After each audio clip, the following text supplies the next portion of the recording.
Okay, so now that we've finished the nape area of the neck, we're going to move on into the middle section.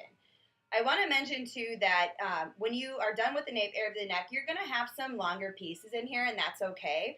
This haircut isn't a blunt, straight across haircut. This is a very free-flowing, texturized haircut.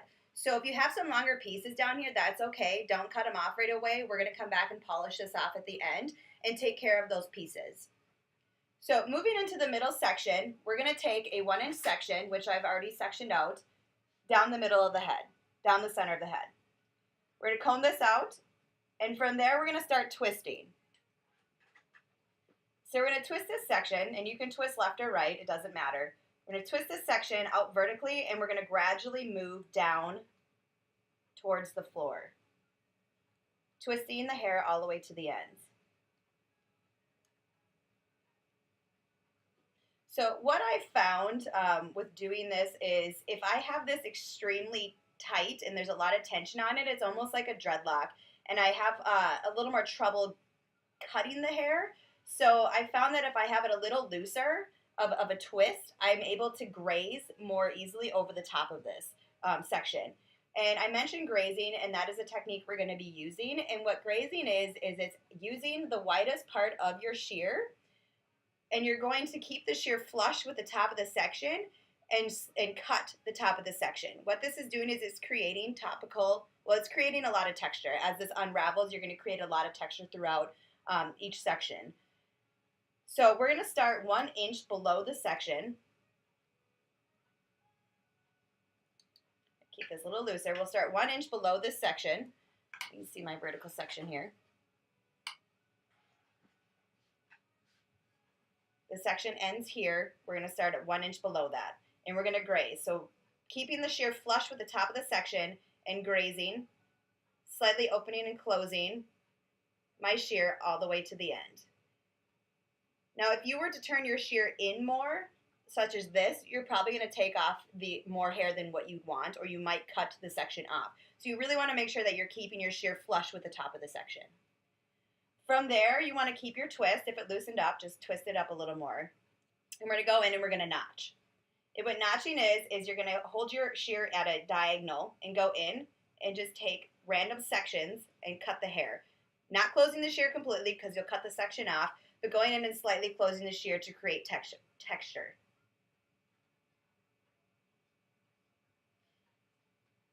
Moving on to the next section, we're going to take another 1 inch section.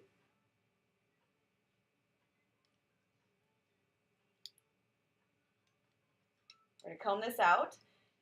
And with this section, instead of going down, we're going to go up again. We're going to go up. And so we're going to twist. Start twisting out vertically, and we're going to move up towards the ceiling. We're going to graze, and we're going to graze again, the grazing technique, but instead of starting 1 inch above this section, we're going to start about 2 to 3 inches above this section. And the reason being is since we're going up in an upward motion, when this falls, if we start 1 inch above this section, you can get really short pieces of hair in there that might stick up. Since this is going, when this falls, that texture will be on the top of this section. So we're going to start about 2 to 3 inches above this section, and we're going to graze. And we're going to stay flush with the top of the section, moving all the way out to the ends.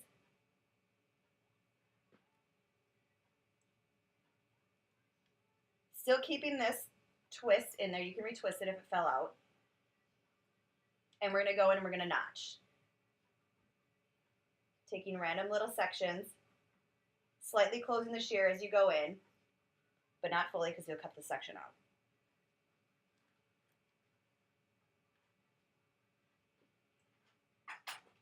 Moving on to the next section, we're going to take another 1 inch section.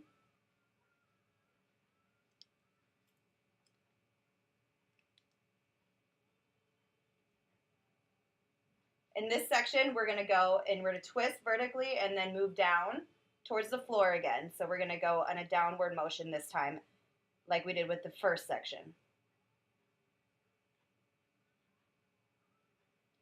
Starting 1 inch below the section, we're going to graze the top. And then we're going to go in and we're going to notch.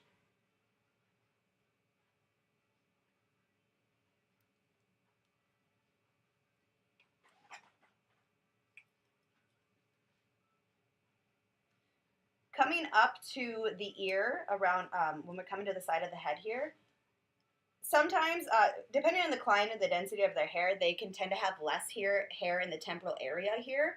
So when coming up to the top of the ear here, I'm going to start twisting this hair in a back motion, whether it's down or up. I'm going to twist it away from the face, and I'm going to start a little lower. Even if it's in the downward twist, we start usually 1 inch below. I'm going to start probably 2 to 3 inches below just to give myself a safety net in case they tend to be finer and have less hair on those temporal areas. So for this next section, we are above the ear. We're going to twist out vertically and then twist up. And I am going to start this section because we're coming up to that temporal area. I'm going to start this 3 inches away from the top of the section, and I'm going to graze. And then notch.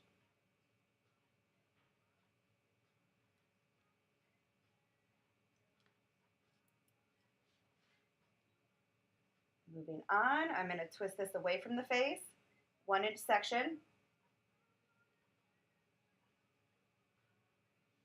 And this is going to be a downward motion. And with this section, again, because we are in the temporal area, around that finer area for some people, I'm going to start this about 2 to 3 inches down the shaft. And I'm going to do the same technique all the way around to the other side of the head.